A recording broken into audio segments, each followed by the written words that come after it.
কল্পনা করুন, আপনি পৃথিবী থেকে 3,20,000 কিলোমিটার দূরে মহাকাশের এক নির্জন অন্ধকারে আটকে আছেন। আপনার চারপাশের অক্সিজেন শেষ হয়ে যাচ্ছে, ইলেকট্রিসিটি নেই, আর তাপমাত্রা হিমাঙ্কের নিচে। ফেরার কোনো গ্যারান্টি নেই। এটা কোনো সায়েন্স ফিকশন মুভি নয়। 1970 সালে অ্যাপোলো 13 মিশনের 3 মহাকাশচারীর সঙ্গে ঠিক এটাই ঘটেছিল। আজ আমরা জানব মহাকাশ বিজ্ঞানের ইতিহাসের সেই রোমহর্ষক কাহিনী যা আজও মানুষকে অবাক করে দেয়। 11 এপ্রিল 1970 কেনেডি স্পেস সেন্টার থেকে জেমস লাভেল, জ্যাক সুইগার্ট এবং ফ্রেড হাইজকে নিয়ে পাড়ি জমালো অ্যাপোলো 13। লক্ষ্য ছিল চাঁদের ফ্রামারো হাইল্যান্ড। যাত্রার প্রথম 2 দিন সব কিছু ঠিক ছিল, একদম স্বাভাবিক। কেউ ভাবতেও পারেনি যে কয়েক ঘন্টা পরে তাদের জন্য নরক অপেক্ষা করছে।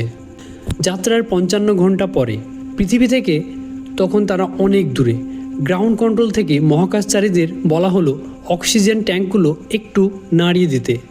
জ্যাক সুইগার্ট যখনই সেই সুইচটি টিপলেন, পুরো মহাকাশযান এক বিকট শব্দে কেঁপে উঠল। একটি অক্সিজেন ট্যাঙ্ক বিস্ফোরিত হয়েছে। জেমস লাভেল জানালা দিয়ে বাইরে তাকিয়ে দেখলেন তাদের জীবন বাঁচানোর অক্সিজেন সাদা গ্যাসের মতো মহাকাশে হারিয়ে যাচ্ছে। সেকেন্ডের মধ্যে মিশনের লক্ষ্য বদলে গেল। চাঁদে নামা এখন স্বপ্ন, এখন মূল লক্ষ্য হলো শুধু বেঁচে ফেরা। মহাকাশযানের প্রধান অংশ কমান্ড মডিউলের পাওয়ার দ্রুত শেষ হয়ে আসছিল।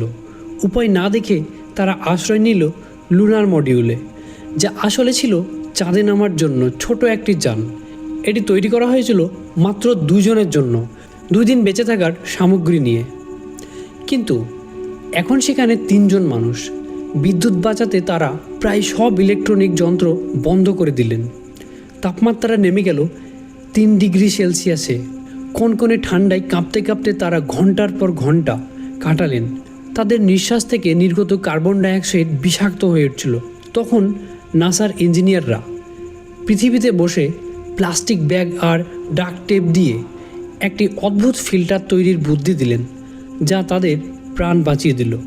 কিন্তু আসল ভয়টা ছিল একদম শেষে। পৃথিবীতে ফেরার সময় বায়ুমণ্ডলে প্রবেশের ঠিক আগে তারা বিস্ফোরণ হওয়া সার্ভিস মডিউলটি আলাদা করে দিলেন। তখন তারা দেখতে পেলেন বিস্ফোরণের মহাকাশযানের একদিকের পুরো প্যানেল উড়ে গেছে। সবার মনে একটাই ভয় কাজ করছিল, বিস্ফোরণের কারণে যদি মহাকাশযানের হিট শিল্ড বা তাপ সুরক্ষা কবচ ক্ষতিগ্রস্ত হয়ে থাকে, যদি তবে তাই হয়, তবে বায়ুমণ্ডলে 3000 ডিগ্রি সেলসিয়াস তাপে তারা মুহূর্তেই পুড়ে ছাই হয়ে যাবেন। 4 মিনিট ধরে রেডিও যোগাযোগ বিচ্ছিন্ন হয়ে গেল। পুরো পৃথিবী তখন নিস্তব্ধ। নাসার কন্ট্রোল রুমে পিন পয়েন্ট সাইলেন্স, সবাই চুপচাপ। ঠিক 4 মিনিট 28 সেকেন্ড পর রেডিওতে শব্দ শোনা গেল। জেমস লাভেল সাড়া দিলেন। প্রশান্ত মহাসাগরের বুকে দেখা গেল সেই 3টি বিশাল লাল সাদা প্যারাশুট। মহাকাশচারীরা জীবিত ফিরে এসেছেন। চাঁদে পৌঁছতে না পারলেও অ্যাপোলো 13 নাসা এবং মানবজাতির ইতিহাসে সাফল্য ব্যর্থতা হিসেবে অমর হয়ে আছে, কারণ এটি প্রমাণ করেছে যে চরম বিপদেও মানুষের বুদ্ধি আর সাহস অসম্ভবকে সম্ভব করতে পারে।